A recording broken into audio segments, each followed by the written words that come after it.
السلام علیکم ورحمۃ اللہ وبرکاتہ۔ وعلیکم السلام ورحمۃ اللہ وبرکاتہ استاد۔ مرحبا بعودتکم ایها الطلاب الکرام الى درس الحدیث من جدید فحیاکم اللہ وجزاکم اللہ احسن الجزاء فی الدنیا والآخرہ، داعین اللہ جل جلالہ ان یبارک لنا فی هذه العلوم وان یسهل علینا هذه الدروس۔ رب زدنی علما، رب اشرح لی صدری ویسر لی امری واحلل عقدۃ من لسانی یفقهوا قولی۔ اللهم إنا نسألك علما نافعا وعملا متقبلا ورزقا طيبا، اللهم إنا نعوذ بك من علم لا ينفعنا، اللهم انفعنا بما علمتنا وعلمنا ما ينفعنا وزدنا علما، اللهم إنا نعوذ بك من علم لا ينفع ومن قلب لا يخشع ومن نفس لا تشبع ومن دعوة لا يستجاب لها۔ عزیز طلبہ، بحمد اللہ تعالی و بتوفیقہ جل وعلا، مشکوٰۃ المصابیح کے سلسلہ دروس کا ایپیسوڈ نمبر 28، 28واں سبق آپ کے سامنے موجود ہے، اور آج کے سبق کے حوالے سے ہمارے زیر مطالعہ احادیث 3730 سے لے کر 3741 حسب معمول احادیث کے ترجمہ پر فوکس رکھتے ہوئے ہم قابل وضاحت عبارات اور الفاظ کی وضاحت بھی کریں گے، اور ضرورت محسوس ہوئی تو احادیث کی اسنادی حیثیت کی نشاندہی بھی کی جائے گی۔ واللہ تعالی ولی التوفیق۔ آتے ہیں آج کے سبق کے حوالے سے، دیکھتے ہیں کہ ہمارے پاس براہ راست احادیث کی نصوص میں سے پہلی حدیث کون سی ہے؟ کتاب القضاء والامارہ، کتاب الامارۃ والقضاء ضمن میں، جیسا کہ گزشتہ سبق کے حوالے سے آپ جانتے ہیں کہ یہ باب بڑا ہی اہم ایسے اعتبار سے،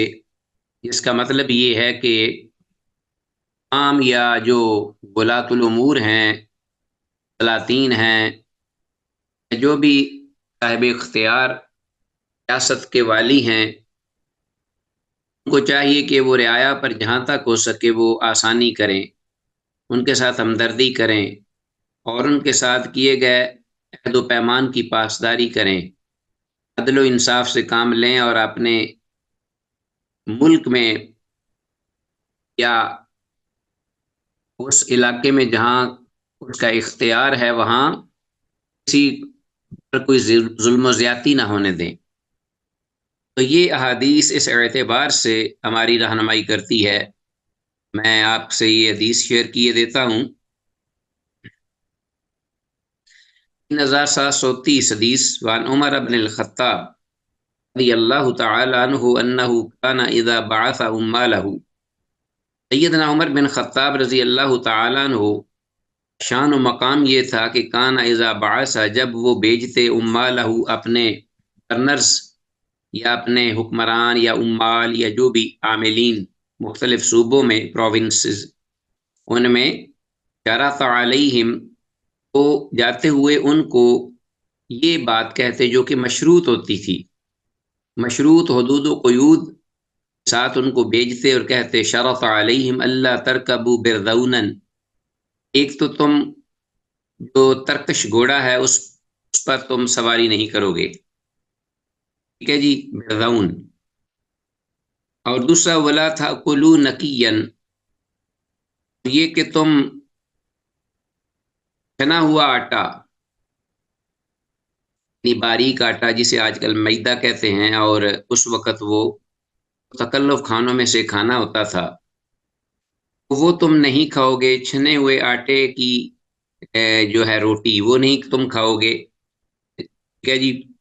ولا تلبسوا رقیقا، اور نہ تم لباس باریک لباس پہنو گے، جو جتنا بھی لباس باریک ہو وہ قیمتی سمجھا جاتا ہے۔ ولا تغلقوا ابوابکم دون حوائج الناس، اور تم یہ کہ اپنے دروازوں کو نہیں بند کرو گے لوگوں کی ضرورتوں کے ورے، لوگ جو ہیں وہ کھڑے ہیں، ضرورت مند ہیں، اور تم شاہانہ انداز سے آگے آرام سے اندر بیٹھے ہوئے دروازے بند کر کے، دربان کھڑے کر کے۔ ان فعلتم شیئا من ذلک، تو اگر تم کچھ بھی کرو گے ان امور میں سے، فقد حلت بکم العقوبۃ، تو پھر حائل ہو جائے گی کیا، یعنی حق ٹھہرے گی، حلت بکم تم پر، لاگو کرنا العقوبہ تو سزا کو، یعنی سزا تم پر از خود لاگو ہو جائے گی۔ ثم یشیعہم، تو پھر اس کے بعد یہ باتیں کہہ کے انہیں وہ الوداع کہتے ہوئے ان کے ساتھ ساتھ بھی چلتے اور یہ باتیں گفتگو بھی کرتے، بالکل ایسے ہی جیسے خلیفہ اول ابو بکر صدیق رضی اللہ تعالیٰ عنہ نے جرف میں لشکر اسامہ بن زید رضی اللہ عنہما کو بھیجا رحمت للعالمین کے حکم کے مطابق، جو انہوں نے اپنا تیاری کی تھی آپ کی اپنی حیات طیبہ میں، تو ابو بکر رضی اللہ عنہ ساتھ ساتھ، اسامہ جو تھے وہ گھوڑے پر سوار تھے اور وہ ساتھ ساتھ بھاگتے جا رہے تھے، چل تیزی سے، ساتھ ساتھ انہیں نصیحتیں کیے جا رہے تھے۔ اللہ اکبر۔ وہما البیہقی فی شعب الایمان، ان دونوں حدیثوں کو امام بہقی نے شعب الایمان میں روایت کیا ہے۔ 3730 حدیث۔ اس حدیث کی عزیز طلبہ جو سند ہے وہ ضعیف ہے، اس لیے کہ سند ضعیف ہونے کی جو وجہ یا سبب ہے وہ سے عاصم بن ابی النجود، یہ ایک راوی ہے۔ عمر بن خطاب رضی اللہ تعالیٰ عنہ سے جب یہ روایت کرے تو اہل علم کا یہ خیال ہے کہ یہ منقطع ہے، انقطاع ہے اس میں، کہ ان کی ملاقات ثابت نہیں عاصم بن ابی النجود کی عمر سے رضی اللہ تعالیٰ عنہ سے۔ اسی طرح اس حدیث کا ایک شاہد امام احمد رحمہ اللہ کے ہاں بھی موجود ہے، مگر وہ بھی ضعیف ہے۔ الحدیث میں مذکور لفظ برغون جو ہے یہ لفظ بھی ترکشی لگ رہا ہے، اور ترکی گھوڑا اس کو کہتے ہیں، اس وقت بولا جاتا تھا، اس لیے عربی زبان میں بھی اسی لفظ کے ساتھ اس کو ذکر کیا گیا ہے۔ حدیث میں لفظ نقیًا سے مراد چھنا ہوا آٹا، میدا وغیرہ جو کہ باریک آٹا ہو،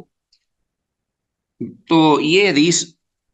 جو ہے کلیئر ہے بالکل۔ باقی عمر رضی اللہ تعالیٰ عنہ کے دور خلافت میں جو انہوں نے اصلاحات کی، نافذ کی، اور اللہ کے دین کے بول بالا کے لیے، احکام شرعیہ کے نفاذ کے لیے،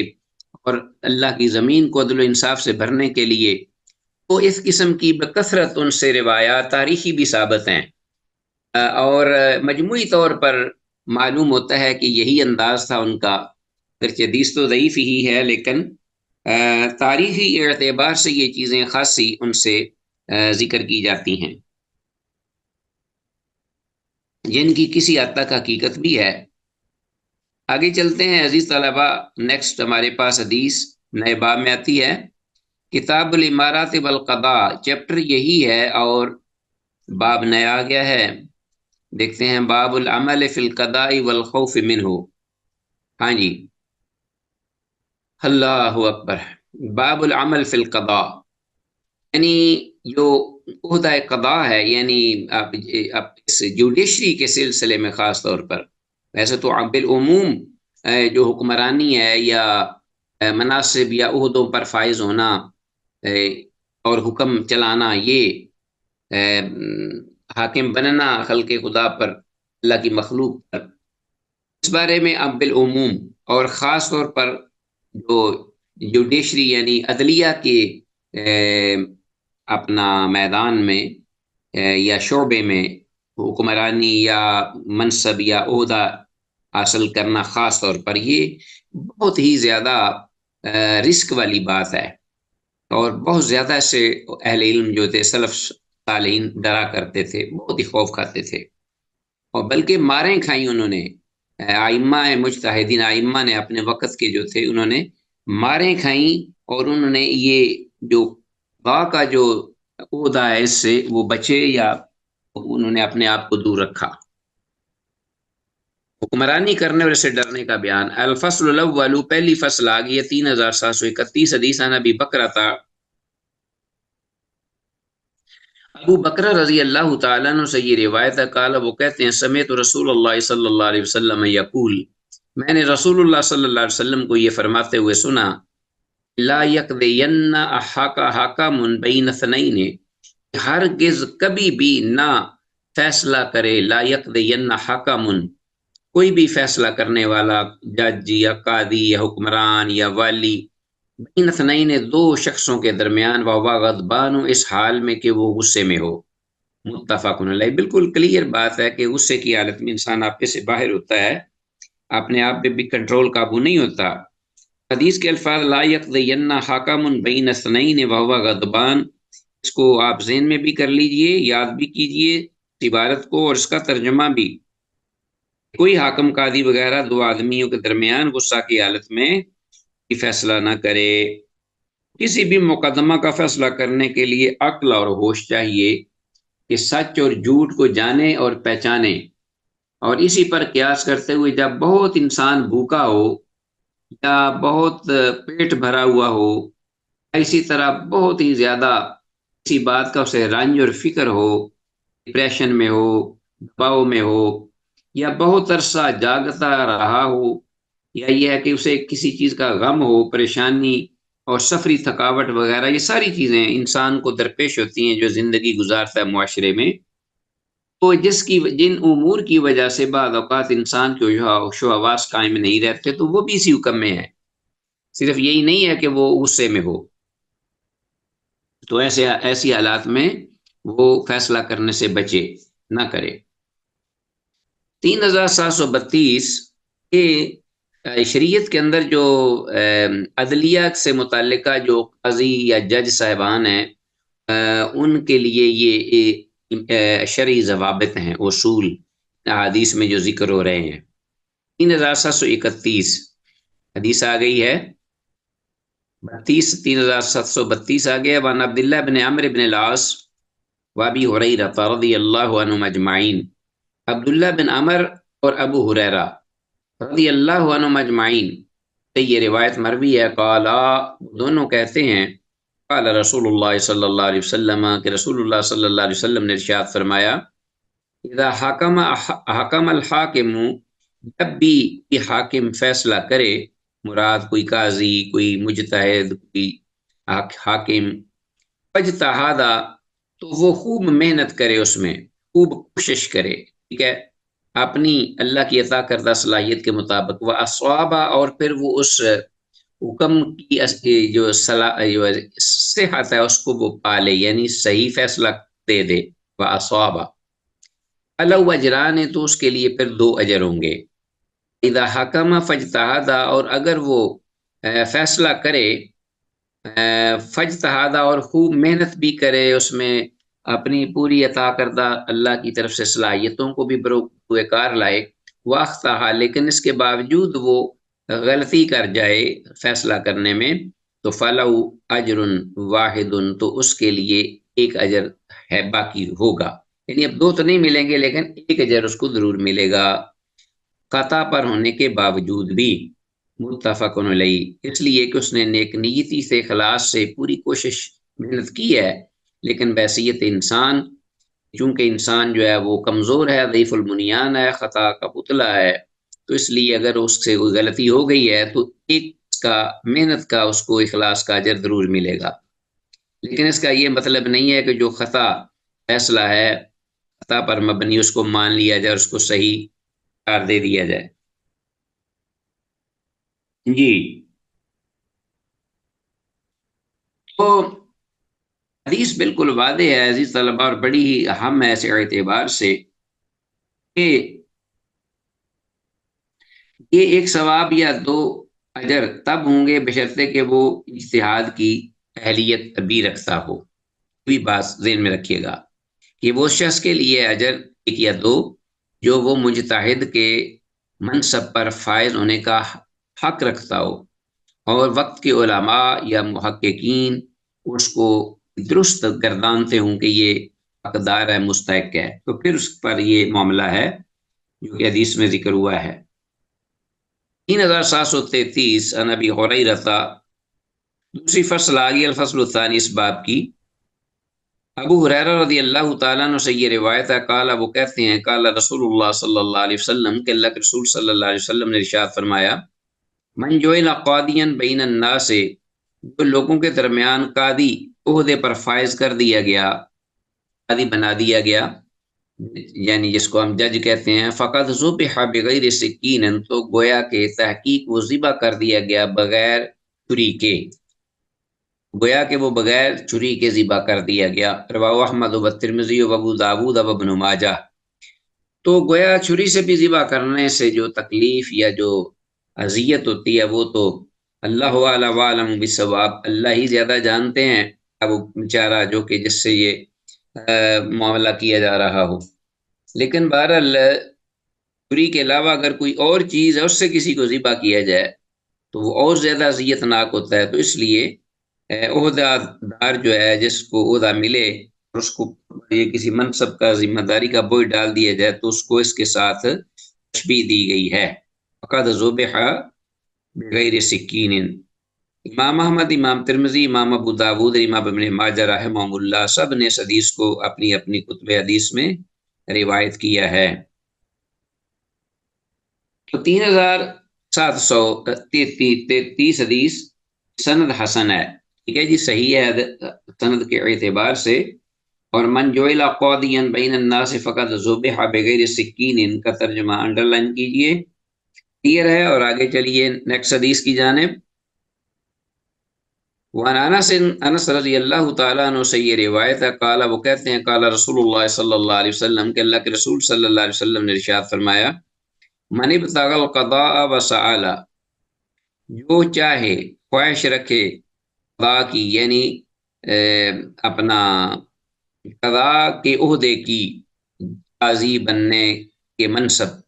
کی جو خواہش رکھتا ہو، وسأل، اور پھر مانگے بھی، سوال بھی کرے، مجھے چاہیے، مجھے بنا دیا جائے، جج بنا دیا جائے، قاضی بنا دیا جائے، وکل الی نفسہ، تو اس کو سپرد کر دیا جائے گا اسی ہی نفس کی طرف، اس کی ذات کی جانب بھی اس کو اس کے سپرد کر دیا جائے گا، ٹھیک ہے جی۔ اللہ کی مدد یا اللہ رب العالمین کی طرف سے نصرت یا توفیق، وہ اس کا تو سوال ہی پیدا نہیں ہوتا۔ ومن اکرہ علیہ، اور جس کو مجبور کیا جائے اس عہدہ کے قبول کرنے پر، جیسا کہ ائمہ اور سلف صالحین میں ایسا ہوا ہے، انزل اللہ علیہ ملکا یسددہ، اس پر اللہ احکم الحاکمین، اس پر ایک ایسا فرشتہ اتارتا ہے، یسددہ، جو کہ اس کو سیدھا رکھتا ہے۔ اگر وہ جج یا قاضی فیصلے میں کچھ غلطی یا مسٹیک کرنے لگتا ہے بحیثیت انسان نسیان کے، خطا کے، تو پھر فوراً فرشتہ جو ہے وہ اس رہنمائی کرتا ہے، جیسے بھی اس کے لیے وہ ایسے حالات پیدا کر دیتا ہے، ایسے جو ہے وہ اپنا وسائل اسے مہیا کر دیتا ہے کہ اس کو سمجھنے میں اور صحیح مدد فیصلہ کرنے میں آسانی ہوتی ہے اور وہ صحیح فیصلہ کرتا ہے۔ انزل اللہ علیہ ملکا یسددہ، اللہ اس پر رشتہ اتارے گا یا اتارتا ہے جو اس کی تسدید، یعنی جو اس کو صحیح فیصلہ کرنے پر مدد دیتا ہے اور درست رکھتا ہے اس کو۔ رواه ترمذی و ابو داود و ابن ماجہ، اس امام ترمذی، امام ابو داود، امام ابن ماجہ رحمہ اللہ نے حدیث کو روایت کی ہے 3734۔ حدیث کی سند جو ہے وہ ضعیف ہے، اس لیے کہ سند کی وجہ، سبب یہ ہے کہ راوی عبدالعالی ثالبی، راوی عبدالعالی ثالبی جو ہے وہ راوی ضعیف ہے، ٹھیک ہے جی۔ اور حدیث میں لفظ یسددہ کو انڈر لائن کیجئے، جس کا معنی ہے کہ وہ اس فرشتہ اس کو اس کے فیصلے کو فیصلہ کرنے میں اسے درست رکھتا ہے۔ آگے چلتے ہیں 3735 حدیث، عزیز طلبہ، یہ ہے ون بریدہ، بریدہ رضی اللہ تعالیٰ عنہ سے یہ روایت ہے، وہ کہتے ہیں، قال قال رسول اللہ صلی اللہ علیہ وسلم، کہ اللہ کے رسول صلی اللہ علیہ وسلم نے ارشاد فرمایا، القضاۃ ثلاثۃ، کہ جو قاضی ہیں، القضاء، قاضی کی جمع قضات، قضات بھی آتی ہے،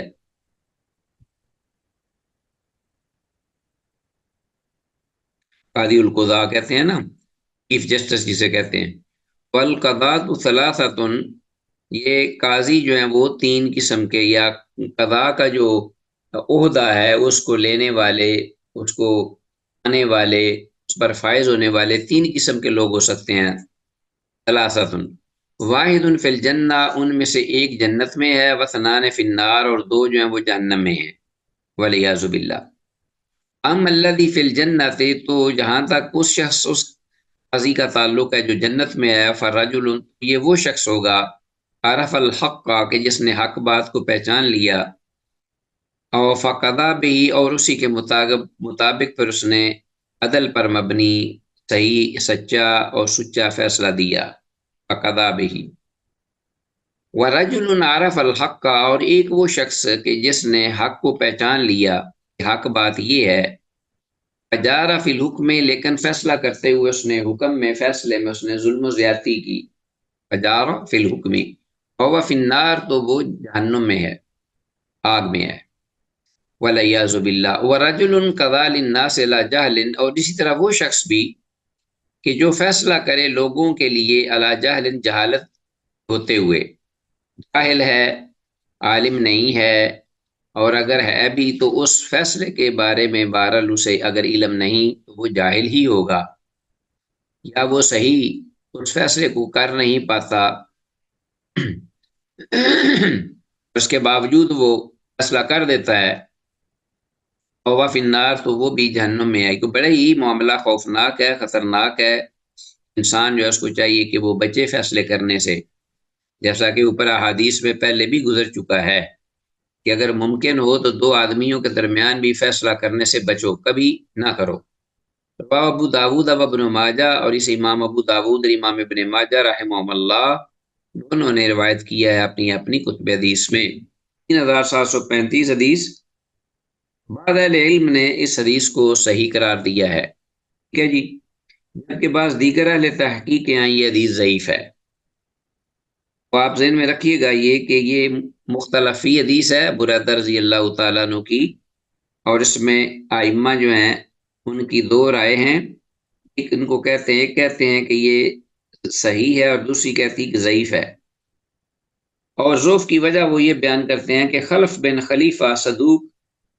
راوی تو صدوق ہے خلف بن خلیفہ جو سند میں ہے، لیکن بھئی زندگی کے آخری ایام میں یہ ہو گیا تھا مختلف،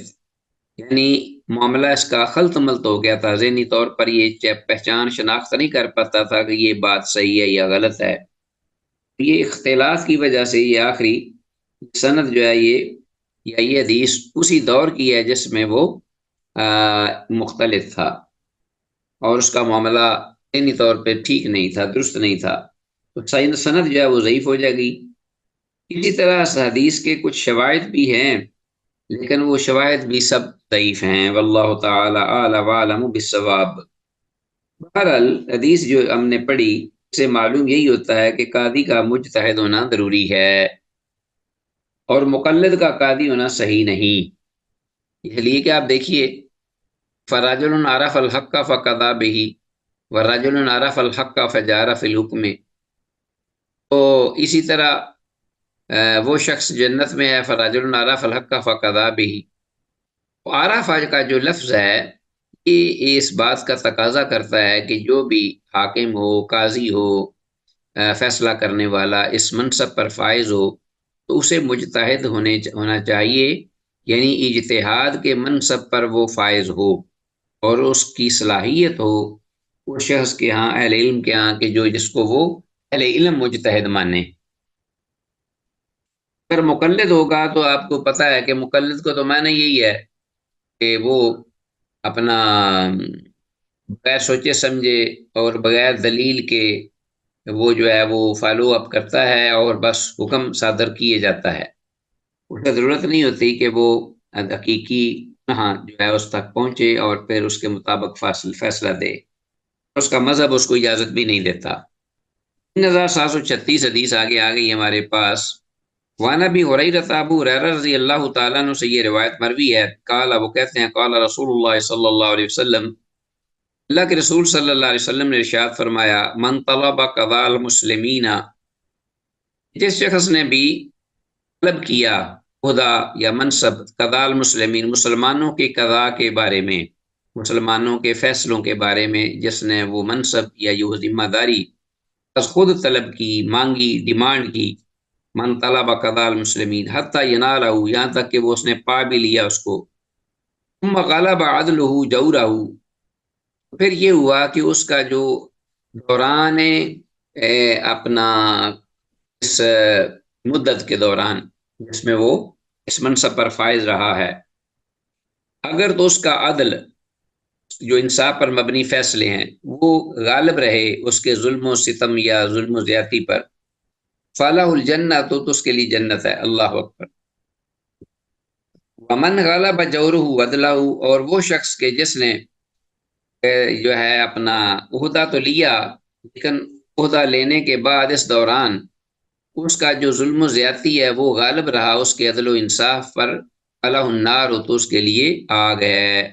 بالکل کلیئر ہے یہ اس کا مفہوم بھی حدیث کا۔ رواہ ابو داود، اسے امام ابو داود نے روایت کیا اپنی سنن ابی داود میں 3736 حدیث، اور حدیث کی سند ضعیف ہے عزیز طلبہ، اس لیے کہ اس کی سند میں راوی موسیٰ بن نجدہ ایک صاحب ہیں، راوی جو کہ سند میں آئے ہیں موسیٰ بن نجدہ، جو کہ مجہول ہے، علم کے ہاں مجہول راوی ہے، جس کی بنا پر یہ حدیث ضعیف ہے۔ ہاں جی، آگے آتے ہیں 3737 حدیث۔ 3737 حدیث جو ہے یہ بڑی معروف ہے، بڑے جو ہے اہل علم اس کو بیان بھی کرتے ہیں، تذکرہ بھی کرتے ہیں، اصول کی جو کتابیں ہیں اس میں بھی اس کا بڑا تذکرہ آتا ہے،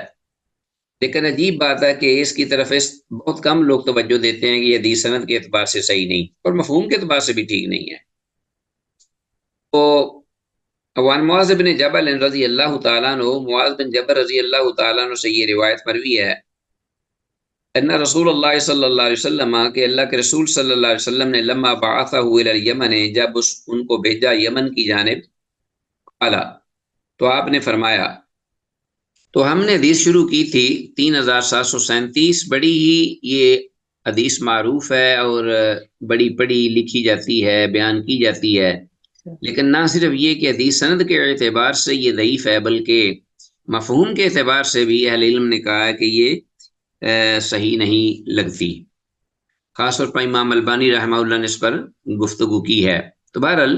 بات لمبی ہو جائے گی، آتے ہیں اس ترجمے کی جانب۔ وعن معاذ بن جبل رضی اللہ تعالی عنہ ان رسول اللہ صلی اللہ علیہ وسلم لما بعثہ الی الیمن، معاذ بن جبل رضی اللہ تعالیٰ عنہ سے یہ روایت ہے، وہ کہتے ہیں کہ یقیناً رسول اللہ صلی اللہ علیہ وسلم نے جب انہیں بھیجا یمن کی جانب ذمہ داری دے کر، قال، تو آپ نے فرمایا، کیف تقضی، کیسے تم فیصلہ کرو گے، اذا عرض لک قضاء،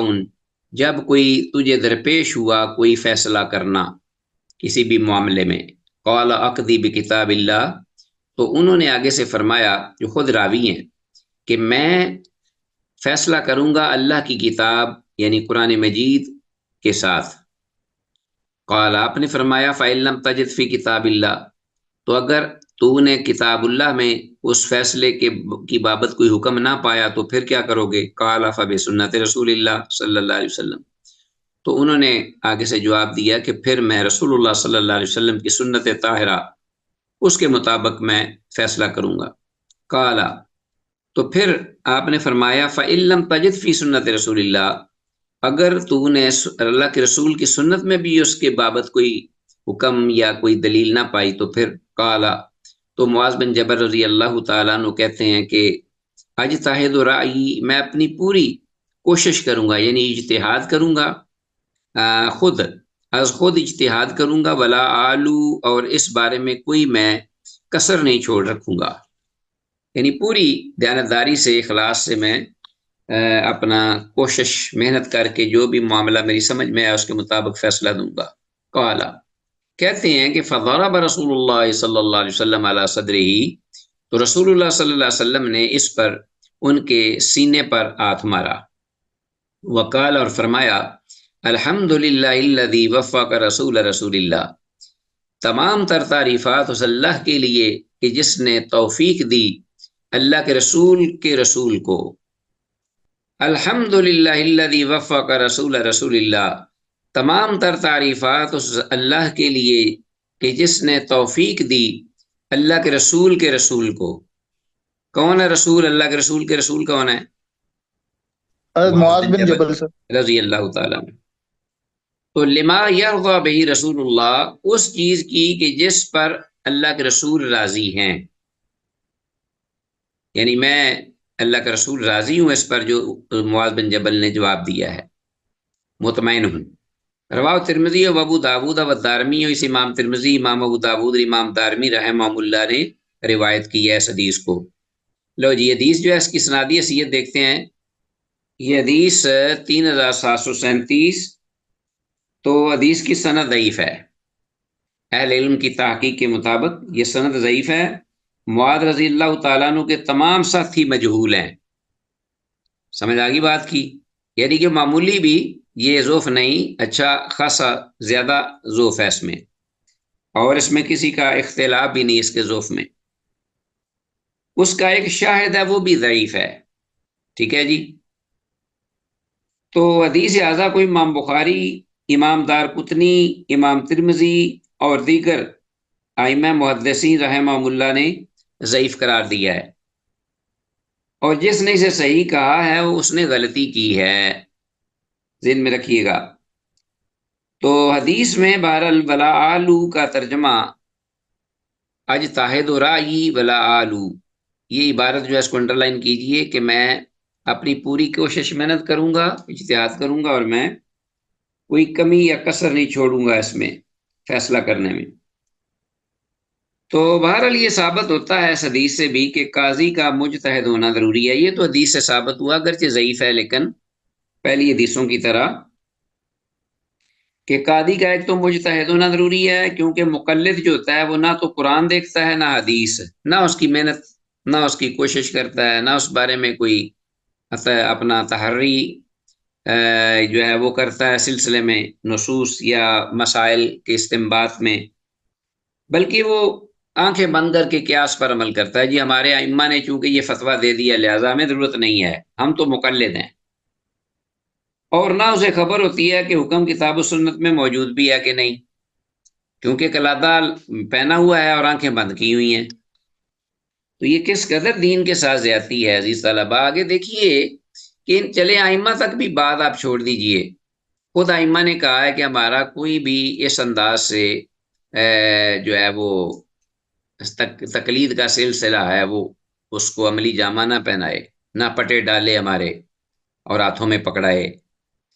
اس لیے کہ امام مالک رحمہ اللہ نے خود روک دیا تھا وقت کی حکومت کو کہ خبردار اگر تم نے جو ہے اپنا میرے مسلک کے مطابق جو ہے وہ نافذ کر دی فقہ، تو آپ میرا ہاتھ ہوگا اور آپ کا گریبان ہوگا اللہ کی بارگاہ میں کون ہوتا ہوں کہ شریعت جو ہے وہ مجھ پر جو ہے وہ موقوف کر دی جائے میرے فتووں پر۔ اور پھر قیامت تک دیکھیے اب آپ کہاں سے کہاں تک دنیا اور ایجادات اور ضروریات چلی گئیں، پہنچ گئیں، تو اس میں جو ہے وہ اجتہاد کی ضرورت ہوگی، اور اس میں کبھی بھی ایک پل بھی آپ آگے نہیں چل سکتے، بلکہ یہ خود مقلد جو ہیں یہ آگے نہیں چل سکتے، یہ ٹامک ٹوٹیاں مارتے ہیں اور اندھیروں میں یہ ٹکریں مارتے ہیں اور پھر اگر منمانی اپنی کرتے ہیں۔ تو باقی جس معاملے میں یہ ضد کرتے ہیں وہ بس بڑی خود ائمہ نے اذا صح الحدیث فهو مذہبی یہ کہہ کر وہ بری ذمہ ہو گئے ہیں کہ جو صحیح حدیث ہے وہ میرا مذہب ہے۔ اب مفہوم کے اعتبار سے یہ حدیث، آپ مجھے بتائیے کہ حدیث کسی کے ذہن میں ہے بات؟ غالباً میں نے اس سے پہلے بھی یہ بات کہی ہے، آپ کو بتائی ہے۔ اس حدیث کے سلسلے میں اگر کسی کو یاد ہو کہ مفہوم کے اعتبار سے بھی یہ حدیث صحیح نہیں، کسی کے ذہن میں ہے بات؟ ہاں جی عزیز طلبا، جی سر۔ یہ مفہوم کے اعتبار دیکھیے سے سر بھی وہ ایک حدیث صحیح حدیث ہے نہیں، اور ہر کوئی جو ہے نا یہ بڑے ببانگے دول مدرسین بھی اور علماء بھی خطباء بھی یہ جناب بیان کرتے ہیں جی کہ پہلے کتاب اللہ کو دیکھا جائے گا، پھر سنت رسول اللہ کو دیکھا جائے گا، پھر اجتہاد کا مقام ہے۔ یہ تو ٹھیک ہے بات، بالکل اس میں سے کسی کو اختلاف نہیں، لیکن یہ صحیح نہیں ہے، یہ خیال یہ درست نہیں ہے،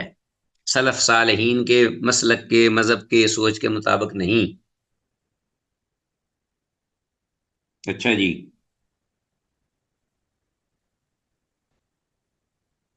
بات یہ ہے کہ حدیث جو ہے نا وہ قرآن، جب ہم کہتے ہیں نا اہل الحدیث، اہل کا معنی ہوتا ہے والا، اور حدیث سے مراد ہے قرآن اور سنت، کیونکہ قرآن مجید میں قرآن پر بھی حدیث کا لفظ بولا گیا ہے اور حدیث پر بھی بولا گیا ہے، تو حدیث تو ہے ہی حدیث۔ تو اس لیے جب ہم کہیں گے کہ پہلے سب سے جو حاکم یا قاضی ہوگا وہ صرف قرآن سے فیصلہ نہیں کرے گا، وہ قرآن اور حدیث دونوں کو سامنے ایک ساتھ رکھ کے وہ فیصلہ کرے گا، پھر اس کے بعد جو ثانوی حیثیت ہے وہ پھر صرف حدیث کی ہوگی، لیکن پہلے کتاب اللہ کی اور حدیث کی، پھر اس کے بعد ہم کہہ سکتے ہیں حدیث کی یا آثار کی، اور تیسرے نمبر پر پھر اجتہاد۔ یہ جو ہے نا پہلے کتاب اللہ اور پھر حدیث ہے، پھر تو وہی الہی میں آپ نے فرق ڈال دیا۔ بعض چیزوں میں تو جو حدیث ہے وہ بھی قرآن مجید محتاج ہے حدیث کا اپنی وضاحت کے لیے،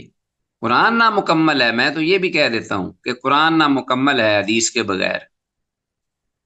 اور قرآن مجید کی تصدیق بھی حدیث سے ہوتی ہے کہ یہ قرآن ہے۔ تو اس لیے یہ کہنا کہ پہلے قرآن ہے فیصلے میں اور پھر حدیث ہے بعد میں، گویا کہ اس کا معاملہ مرتبہ یا مقام بعد میں ہے، یہ سوچ ٹھیک نہیں، کیونکہ پھر ہم اللہ کی طرف سے جو وحی ہے من جانب اللہ، ایک وحی جلی ہے، ایک وحی خفی، اس کو ہم دو حصوں میں منقسم کر کے ایک کو بڑا مان لیتے ہیں، ایک کو چھوٹا مان لیتے ہیں۔ اچھا جی، ایکسکیوز می سر۔ جی جی سر ایک سوال یہ آ رہا تھا کہ جس طرح اسلام میں ہے کہ خود سے عہدہ نہیں مانگنا چاہیے یا خود سے قاضی کا بھی عہدہ نہیں مانگنا چاہیے، جی جی تو وہ تو پرانے زمانے میں لوگ کہہ دیتے تھے کہ مجھے بنا دیں یا مجھے نہ بنائیں، لیکن آج کل تو لوگ جج کے ایگزام دیتے ہیں، لا پڑھتے ہیں، تو پھر ان کے اوپر یہ کیا حکم عائد ہوگا؟ یا آپ بتائیے، پھر آپ ان لوگوں کو بتائیے کیا حکم آئے گا۔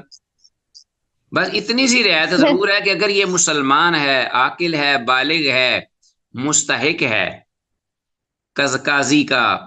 تو پھر اگر وہ مطالبہ کرتا ہے کہ میں اہل ہوں اس کے، اور اس نے وہ پورے اپنا مراحل جو ہیں وہ اس منصب کے اصول کے لیے جو کہ چاہیے وہ طے کیے ہوئے ہیں، تو پھر وہ عدل کرتا ہے بعد میں، تو پھر الحمدللہ جیسا کہ ابھی ہم نے حدیث پڑھی ہے کہ وہ فی الجنہ، جنت میں ہے، وہ پھر اس کو یہ ضرر نہیں دے گا مانگنے پر۔ لیکن اگر ایک کوئی شخص ہے کہ وہ اہل ہی نہیں، اور پھر اہل نہ ہونے کے باوجود وہ مانگتا ہے، پھر یا یہ ہے کہ وہ مانگتا ہے اور اہل ہونے کے باوجود بھی وہ فیصلے صحیح نہیں کرتا، تو پھر اس کے لیے یہ جوہد ہے وبال جان بن گیا نا۔ اس سے تو بہتر تھا کہ وہ لیتا ہی نہ، تاکہ نہ رہتی بانس نہ بجتی بانسری۔ اس لیے آپ نے فرمایا کہ یا تو اتنا حوصلہ پیدا کرو کہ سامنے بیٹا بھی آ جائے تو جناب اس کے خلاف درے لگا دو، بھئی اس کو ہاتھ کاٹ دو اس کے، لو کانت فاطمہ تو بنت محمد سرقت لقطعت یدہا، یہ حوصلہ اور یہ کمال اور یہ عدل اور انصاف لے آؤ تو ٹھیک ہے، اپنا عہدہ جو ہے وہ مانگ لو، اور اگر نہیں، اور بہت سارے جو ہیں وہ نہیں اس پہ پورے اتر سکتے، تو اس لیے بہت رسکیہ معاملہ ہے۔ اور آج کل تو آپ کو پتہ ہے جو صورتحال ہے، نہ کسی کے پاس تقویٰ ہے، نہ دین ہے، نہ انصاف ہے، نہ تو عہدے بکتے ہیں، فروخت ہوتے ہیں، منصب بکتے ہیں، فروخت ہوتے ہیں، دیکھیے جو کچھ ہو رہا ہے والیاذ باللہ۔ تو آج کی بات جو ہیں دوسرے صحیح وہ چل ہی نہیں سکتے۔ غالباً ایک جسٹس شوکت ہیں، مجھے پورا نام یاد نہیں، جماعت اسلامی سے ان کا تعلق ہے، وہ گھر آ گئے ہیں، وہ چل ہی نہیں سکے، وہ صحیح فیصلہ کرنا چاہتے ہیں یا چاہتے تھے، نہیں ہو سکا، ان کا معاملہ ہی نہیں چل سکا، وہ گھر آ کے بیٹھ گئے ہیں کہ میں اللہ کی بارگاہ میں اتنا مطلب نہیں ہوں بری کہ میں اپنے آپ کو چھڑا سکوں، چاہیے کہ میں لوگوں کے فیصلے جو ہیں وہ بھی اپنے ذمے لے لوں اور اپنے سر پہ لے لوں قیامت کے دن۔ تو یہ بات ہے۔ اللہ اکبر جی، ابو امام ابو حنیفہ رحمہ اللہ کو جب ان کے بارے میں یہ کہا جاتا ہے، یہ ذکر کیا جاتا ہے، اب جو میں نے پڑھا ہے وہ میں سنا رہا ہوں آپ کو، اب آپ اس کی تحقیق کر لیجئے گا۔ انہوں نے جب عباسی گورنر نے کہا کہ آپ خلیفہ قاضی القضات کا عہدہ چیف جسٹس کا لیں، تو وہ کہتے تھے میں حقدار ہی نہیں، میں اہل ہی نہیں. اگر میں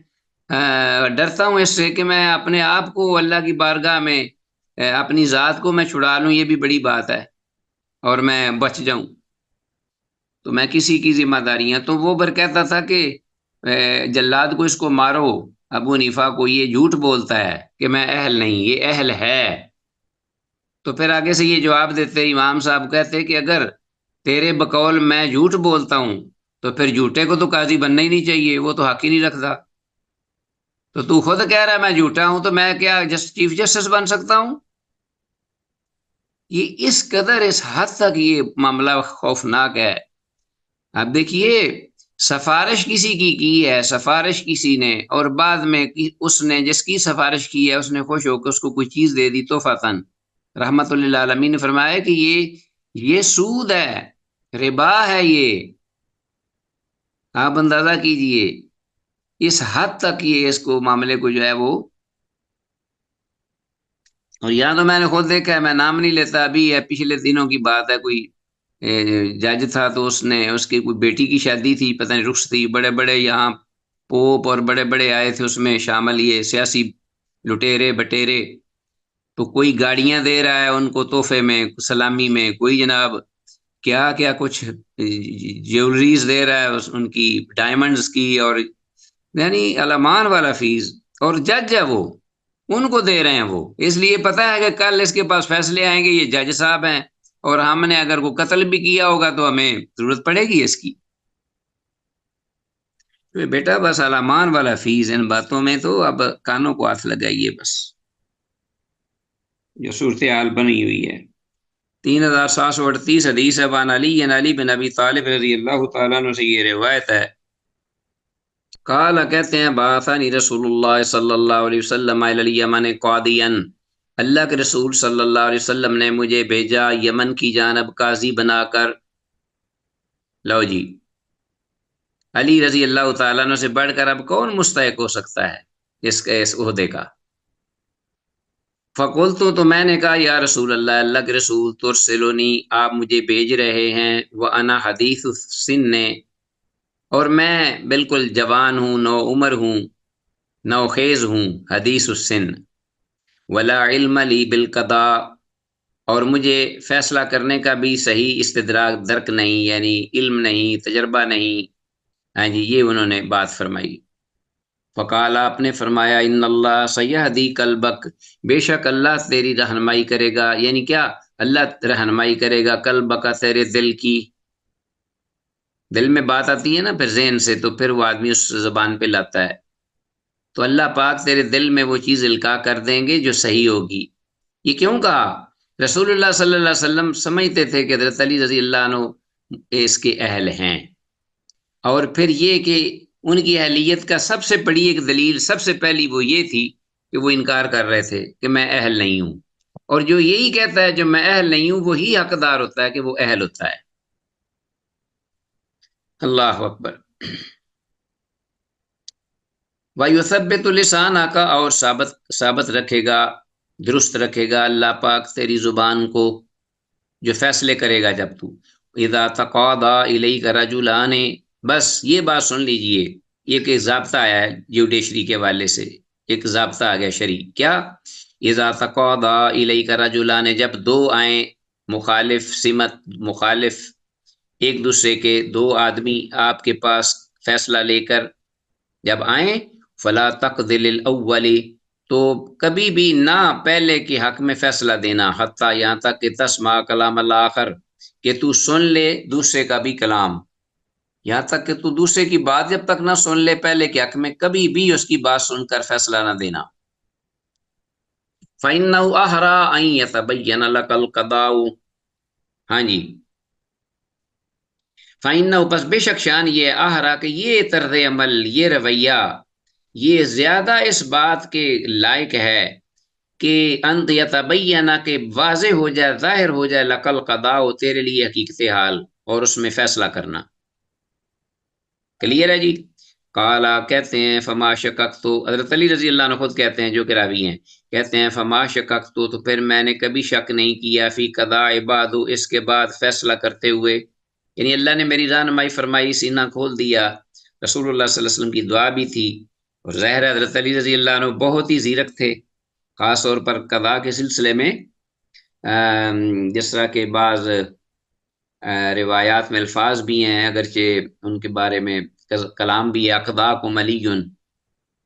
کہ تم میں سب سے بہتر جو قاضی ہے وہ علی ہے رضی اللہ عنہ۔ تو بہرحال اس قسم کے الفاظ بھی آتے ہیں۔ تو فرمایا کہ رواہ ترمذی و ابو داود و ابن ماجہ، اسے امام ترمذی، امام ابو داود اور امام ابن ماجہ رحمہ اللہ سب نے روایت کیا ہے۔ وسنذکر حدیث ام سلمہ رضی اللہ تعالی عنہا، اور صاحب مشکات المصابیح نے یہ کہا ہے کہ ہم ان قریب ام سلمہ رضی اللہ تعالی عنہا جو ام المومنین ہیں ان کی حدیث کو ذکر کریں گے۔ وہ کون سی حدیث؟ انما اقضی بینکم برأیی، کہ بے شک میں تمہارے مابین فیصلہ کرتا ہوں اپنی رائے سے۔ یہ جو حدیث ہے یہ ہم ان قریب ام سلمہ رضی اللہ عنہ کی روایت کریں گے، فی باب الاقضیۃ والشہادات، عقدیہ اور شہادات کے باب میں، یعنی فیصلوں اور گواہیوں کا جو باب ہے اس بارے میں، اس باب میں ہم اس کو روایت کریں گے انشاءاللہ تعالی، اگر اللہ تعالی نے چاہا تو۔ وہ یہاں حدیث تھی، اس لیے یہ امام صاحب نے اس کو بہتر سمجھا کہ وہاں اس باب الاقضیہ و شہادات میں اس کو ذکر کیا جائے، وہاں زیادہ مفہوم کے اعتبار سے درست اور فٹ بیٹھتی تھی۔ 3738 حدیث جو ہے یہ حسن لغیری ہی ہے۔ حضرت علی رضی اللہ تعالیٰ عنہ کی یہ حدیث ہم نے پڑھی ہے، یہ حسن لغیری ہی ہے۔ البتہ بعد نے یہ کہا ہے کہ حدیث ضعیف ہے، تو ضعف کے قریب ہے یہ، اور جو دیگر روایات ہیں یا دیگر اسانید ان کے ہوتے ہوئے یہ جو ہے حدیث کچھ قوت پکڑتے ہوئے حسن لغیری کے درجے تک آ جاتی ہے، کیونکہ ضعیف کے بعد جو پہلا درجہ ہے جو صحت کی جانب ہے وہ حسن لغیری کا ہے۔ اچھا جی، بعد نے یہ کہا ہے کہ ضعیف ہے کیونکہ شریک القاضی جو ہے سند کے اندر موجود ہے۔ شریک القاضی معروف راوی پہلے بھی گزرا ہے، مدلس اور عنان ہے۔ اور اسی طرح حنش بن المعتمر، حنش بن المعتمر جو ہے وہ بھی راوی جس کو جمہور اہل علم نے ضعیف قرار دیا ہے، واللہ اعلم وعلم بالصواب۔ ہاں جی، آتے ہیں بہرحال یہ آگے حدیث ہمارے پاس آ رہی ہے، نیکسٹ حدیث 3739،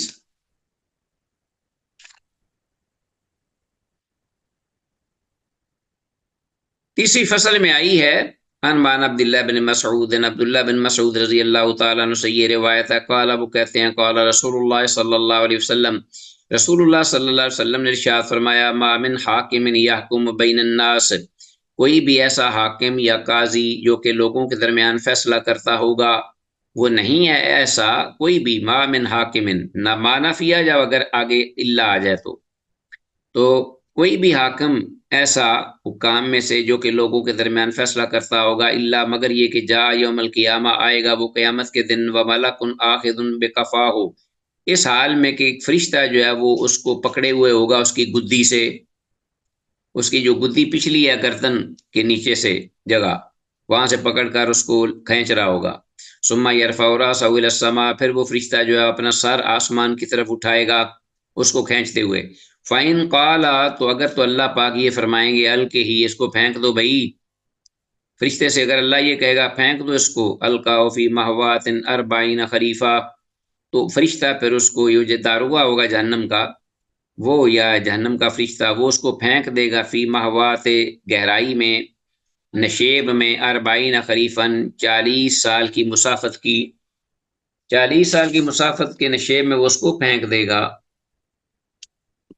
رواہ احمد و ابن ماجہ والبہقی فی شعب الایمان، امام احمد، امام ابن ماجہ اور امام بہقی نے شعب الایمان میں اس کو روایت کیا ہے۔ تو بہرحال یہ حدیث جو ہے سند کے اعتبار سے ضعیف ہے، اس لیے کہ سند میں راوی مجالد ضعیف آیا ہے، اور امام بصیری رحمہ اللہ نے بھی اسے ضعیف قرار دیا ہے۔ امام بصیری رحمہ اللہ نے بھی کہتے ہیں کہ یہ ضعیف ہے، اور حدیث میں الفاظ کفاہ کا معنی یہ کر لیجئے کا معنی ہے اس کی گدی، حدیث میں رشوت خور حاکم قاضی کی سزا کا بیان ہوا ہے۔ بظاہر حدیث میں جو رشوت خور ہے اور جو نذرانے لیتا ہے، نیازیں لیتا ہے، اس قسم کا حاکم قاضی وغیرہ، اس کے بارے میں یہ وعید آئی ہے، ڈانٹ ڈپٹ آئی ہے۔ آگے ہے 3740 وَعَنْ عائشہ رضی اللہ تعالیٰ عنہ سے یہ روایت ہے، رسول اللہ صلی اللہ علیہ وسلم قال، وہ رسول اللہ صلی اللہ علیہ وسلم سے روایت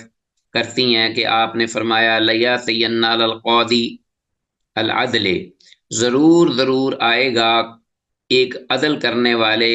جج یا قاضی پر، کیا ایسا وقت آئے گا کہ یوم القیامہ، قیامت کے دن، یتمنا کہ وہ تمنا کرے گا، خواہش کرے گا، انہ لم یقض بین اثنین فی تمرۃ قط، کہ کہ کاش کہ وہ نہ فیصلہ اس نے کیا ہوتا، ایون حتیٰ کہ دو شخصوں کے درمیان بھی ایک کھجور کی بابت، ایک کھجور کے جھگڑے کے بارے میں بھی وہ کاش کہ دو شخصوں کے درمیان اس نے فیصلہ نہ کیا ہوتا۔ وہ یہ ایسا ایک وقت آئے گا جب یہ قاضی یا جو ہے اپنا جج وہ یہ بات کہے گا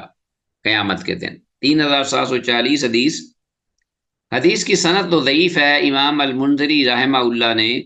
اس کی تحسین کی جانب اشارہ کیا ہے کہ یہ بہر الحسن درجے کی ہے، امام منذری کہتے ہیں، لیکن بہر الذوف کی وجہ جو دیگر اہل محققین ہیں، اہل تحقیق، ان کا یہ کہنا ہے کہ اس میں صالح بن سرج اور ابن العلا یہ جو ہے وہ دونوں مستور راوی ہیں، صالح بن سرج اور ابن العلا یا ابن العلا دونوں مستور راوی ہیں۔ امام ابن حبان رحمہ اللہ کے علاوہ کسی نے بھی اس کی توثیق نہیں کی۔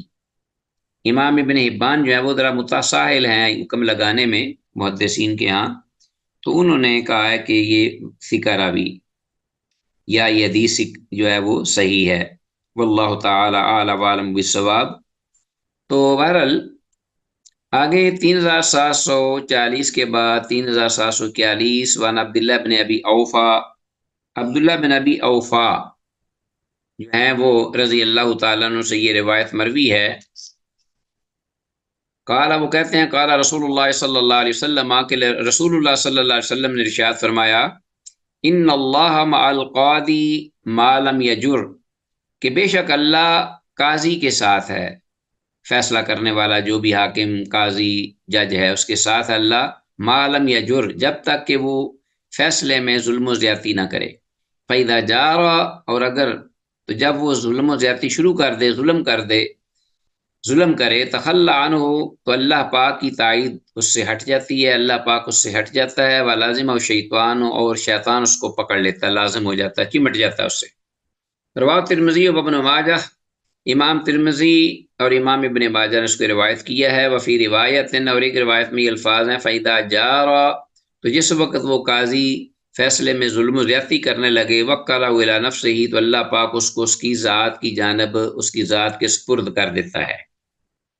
تو یہ 3741 حدیث نمبر جو ہے یہ واضح اور کلیئر ہے، حدیث کی سند جو ہے حسن ہے، یعنی صحیح ہے۔ حدیث کے الفاظ ان اللہ مع القاضی ما لم یجر فاذا جار تخلی عنہ ولازم الشیطان، یہ ساری حدیث کو انڈر لائن کیجئے اور اس کا ترجمہ جو ہے وہ آپ ذہن میں رکھیے گا۔ اور من جملہ حدیث کے فوائد میں سے یہ فائدہ ہے، ایک جو واضح نظر آ رہا ہے اس صحیح حدیث کے ساتھ، کہ اللہ تعالیٰ کی تائید و توفیق اس قاضی یا جج کے ساتھ ہوتی ہے، اور قاضی کا ظلم یہ ہے کہ عام طور پر جو ظلم مراد ہے اس سے وہ یہ ہے کہ وہ فیصلے کے وقت عدل نہ کرے، یا یہ ہے کہ وہ عدل کرتے ہوئے یا نہ بے انصافی کرتے ہوئے وہ رشوت لے، والعیاذ باللہ۔ تو کئی ایک صورتیں ہیں اس کی ظلم و زیادتی کی، اور اس کے ساتھ ہی عزیز طلبہ، ہمارا آج کا یہ جو لیسن ہے، سبق ہے، اللہ کی توفیق سے اختتام پذیر ہوا، اس دعا کے ساتھ کہ جو کچھ کہا سنا ہے اللہ اس پہ عمل کی توفیق دے۔ ھذا ما عندی واللہ اعلی وعلم بالصواب، والسلام علیکم ورحمۃ اللہ وبرکاتہ۔